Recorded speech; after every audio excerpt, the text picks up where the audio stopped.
Prologue. In the far north of the continent, where the air grows thin and the sky seems almost within reach, there was a quiet village called Falcon Valley. Nestled between forests and rivers, the village was peaceful, yet above it loomed a massive mountain, dark and silent. The villagers called it the mountain that never sleeps. Clouds wrapped around its peak day and night. No birds flew above it. No snow ever fully settled on its slopes. Everyone believed the same thing. Those who climb the mountain never return the same if they return at all. But one boy could not resist its call. The boy who looked up. Ethan Hale was 16 years old. Unlike the others, he did not fear the mountain. Each morning, he watched its shadow stretch across the village like a giant hand. At night, he dreamed of it. It whispered his name not loudly, not urgently, but patiently. Ethan often felt that life in the village was too small for his thoughts. He wanted answers about courage, fear, and who he was meant to become. Somehow, he knew the mountain held those answers. The Pact. Ethan had two close friends. Ryan Carter, strong and brave, though secretly afraid of heights.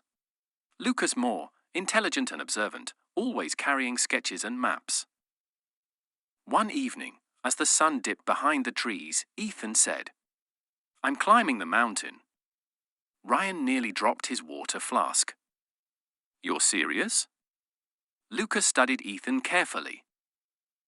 "You've been thinking about this a long time." Ethan nodded. "I can't ignore it anymore." After a long silence, Ryan said, "If you fall, I'm falling with you." Lucas smiled. "Then let's do it properly." The pact was sealed. The elders' warning. Before sunrise, an old man blocked their path. Old Thomas, the village elder, leaned on his wooden staff, eyes sharp despite his age. "The mountain doesn't guard gold," he said. "It guards truth." Ethan asked, "What kind of truth?" Thomas looked at the peak. "The kind you cannot run from." Ryan swallowed hard. Lucas closed his notebook. But none of them turned back. The ascent begins. The lower slopes were manageable, steep but familiar. As they climbed, the forest thinned, the air grew colder, and the wind sharper. Paths vanished without warning, forcing them to rely on instinct and each other. At one point, the ground beneath Ryan gave way.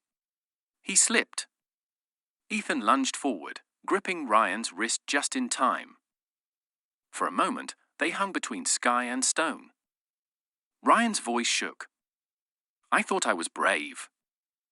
Ethan pulled him up. "You are. Being afraid doesn't change that." Lucas laughed nervously. "This is the worst trip of my life and I love it." Night on the mountain. By nightfall, they found shelter near a rock ledge. The mountain was silent but not peaceful. Strange echoes drifted through the darkness, like distant footsteps. Lucas whispered, "This place feels aware."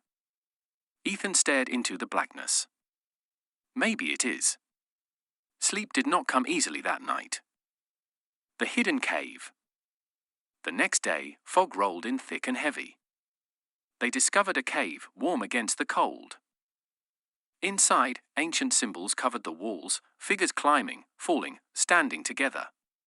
Above them all was a giant eye. "This isn't a warning," Lucas said slowly. "It's a record." Before they could react, stone shifted behind them, sealing the entrance. The trial of voices. Darkness swallowed them. Then a voice echoed deep, calm, and impossible to locate. Who leads when fear rises? Who follows when hope fades? And who stands when others fall? Ryan stepped back. Lucas hesitated. Ethan spoke clearly.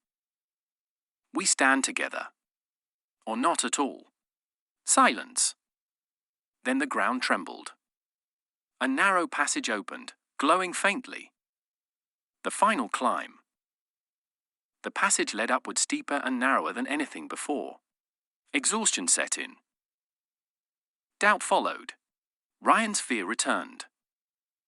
Lucas questioned every step. Ethan felt the weight of responsibility pressing down, but they moved on. Together. The summit. At dawn, they reached the peak. No treasure. No gold. No throne. Only a massive stone mirror. Each stepped forward alone. Ryan saw himself standing tall, unafraid. Lucas saw his leadership, confident and unwavering. Ethan saw his responsibility, measured and deliberate. They understood at last. The mountain had spoken. The return. They descended in silence. Falcon Valley welcomed them home. No one asked what they found. But everyone saw it. They were not boys anymore. They were adventurers who had discovered themselves. Old Thomas nodded knowingly. The mountain was never the danger. The real danger was never climbing it. Ethan looked back one last time. The mountain stood still. Watching. Final message. True adventure is not about reaching the summit, but about discovering who you become along the way.